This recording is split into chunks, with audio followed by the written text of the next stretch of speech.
சும்மா இப்படி நடந்து போறப்ப ஏதோ ஒரு பேப்பர் கால் தொட்டுட்டா சின்னத்துல நம்ம எல்லாம் கும்பிடிக்கணும், இல்லைன்னா விட மாட்டாங்க. வெளிநாட்டுல போனா புக்கெல்லாம் வச்சுட்டு கிளாஸுக்கு வர்றாங்க, புக்கெல்லாம் வச்சுட்டு அது மேல ஷூஸ் போட்டு கால் வச்சுட்டு உட்காந்துக்கிறாங்க.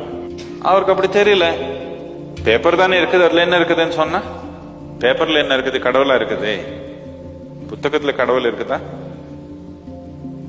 படைத்தல்ல எல்லாத்துலயும் படைத்தவனுடைய பதிவு இருக்குதுன்னு புரிஞ்சதானே பார்த்தது எல்லாமே கும்பிடுவோம்.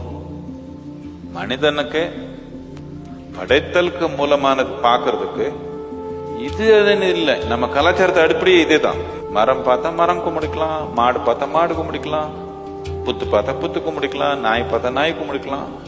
நமக்கு ஒன்றும் பிரச்சனை இல்லை. சும்மா வீட்டுல ஒரு பாத்திர கையில எடுக்கணும்னு கும்பிட்டு எடுத்துக்கிறாங்களா இல்லையம்மா குட்டிங்களா எல்லாமே? ஏன்னா பக்தின்றது அந்த பொருள் பத்தி இல்ல, நம்ம நெஞ்சு பத்தி.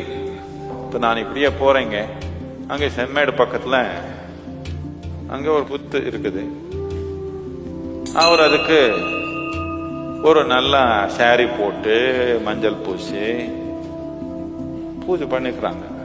அங்க எல்லாம் மக்கள் இருந்து கும்பிட்டு, நானும் காரணத்துக்கு நானும் கும்பிட்டுட்டு போறேன். என்னத்துக்குன்னா அவருக்கு எல்லாம் அவ்வளவு மதிப்பா இருக்கிறப்போ, இதுல கரியான் தான் இருக்குது, கரியான்ல என்ன இருக்குது, கடவுள் இருக்குதா, இதெல்லாம் முட்டாள்தனம். இன்னொரு மனிதனுக்கு மதிப்பா